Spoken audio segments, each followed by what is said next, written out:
சாமி சரணம். ஐயப்பனுக்கு நடந்த அந்த கொடூரம் அதனுடைய 3வது பாகம் தான் இது. 2 பார்ட் ஆல்ரெடி போட்டிருக்கேன். அதை நீங்கள் பார்க்கலன்னா பார்த்துட்டு வாங்க. இந்த மாதிரி வீடியோஸ்க்கு ஒரு ஃபாலோ பண்ணுங்கள், லைக் பண்ணுங்கள். கேசவ மேனன் அவருடைய என்கொயரி எல்லாமே முடிச்சுட்டு அவர் வந்து பார்த்திங்கன்னா ஒரு 38 பக்கம் உள்ள அவருடைய என்கொயரியை வந்து அவர் வந்து சப்மிட் பண்ணுறாரு. அந்த விஷயத்தில் வந்து பார்த்திங்கன்னா அவர் முக்கியமாக சொல்கிற போகிற விஷயம் வந்து பெரிய பூதாகாரமான ஒரு விஷயத்தை வந்து அவர் வந்து முன்வைக்கிறாரு.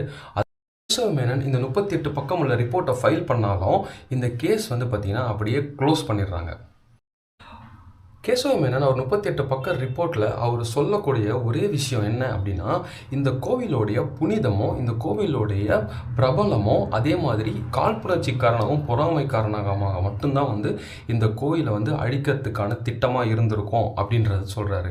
ஆனால் இதுக்கு பின்னாடி இருக்க ஒரு மத ரீதியான ஒரு பிரச்சனை தான் வந்து பார்த்திங்கன்னா இதில் அவர் கேஸை ஃபர்தராக கொண்டு போகிறதுக்கு ஒரு பெரிய தடையாக இருந்தது அப்படின்னு சொல்லலாம்.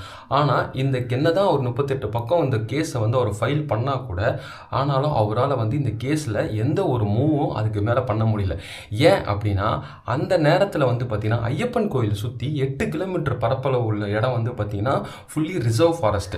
அந்த 8 கிலோமீட்டர் சுற்றி உள்ள பரப்பளவு மட்டும்தான் வந்து பார்த்திங்கன்னா ஃபுல் அண்ட் ஃபுல்லாகவே வந்து தோப்பு, அதுக்கப்புறம் வந்து பார்த்திங்கன்னா ஃபார்ம் ஏரியாலாம் அதாவது டீ எஸ்டேட்டு, அதுக்கப்புறம் வந்து பார்த்திங்கன்னா ஏலக்காய் எஸ்டேட்டு, அப்புறம் ரப்பர் எஸ்டேட், இந்த மாதிரி வந்து சுற்றி இருந்தது. இதனுடைய முதலாளிகள் எல்லாமே வேற்று மதத்தினராக இருந்ததுனால வந்து பார்த்திங்கன்னா அதே மாதிரி அவங்க எல்லாருமே வந்து அந்த கேரளாவுடைய கவர்மெண்ட் அந்த டைமில் வந்து பார்த்திங்கன்னா 2 கவர்மெண்ட்டாக இருந்தது.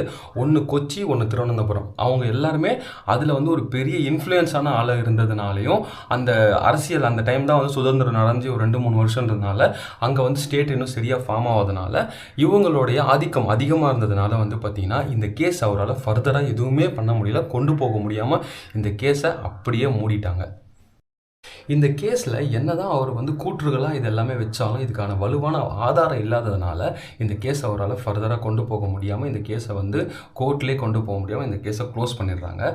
போதிய ஆதாரங்கள் இல்லை அப்படின்னு சொல்லிட்டு. ஸோ இதை வந்து விபத்துன்னு போட்டு க்ளோஸ் பண்ணிடுறாங்க. அப்போது உங்களுக்கு எல்லாருக்கும் ஒரு டவுட் இருக்கும், அப்போ ஐயப்பன் வந்து தோத்துட்டாரா, அப்போ அவங்க நினச்சதை செஞ்சிட்டாங்களா, நிறைவேற்றிட்டாங்களா அப்படின்ட்டு. ஆமாம், ஐயப்பன் வந்து இந்த விஷயத்தில் வந்து நம்ம தோத்துட்டோன்னு தான் சொல்லணும். அதே மாதிரி அவங்களுடைய எண்ணம் வந்து இதில் ஓரளவுக்கு நிறைவேறிடுச்சுன்னு தான் சொல்லணும். வெயிட் பண்ணுங்கள். ஆனால் இதில் ஒரு ட்விஸ்ட் இருக்குது. இதில் இன்னும் ஒரு கூற்று ஒன்று சொல்கிறாங்க. அந்த வீடியோ வந்து நான் நாளைக்கு போஸ்ட் பண்ணுறேன்.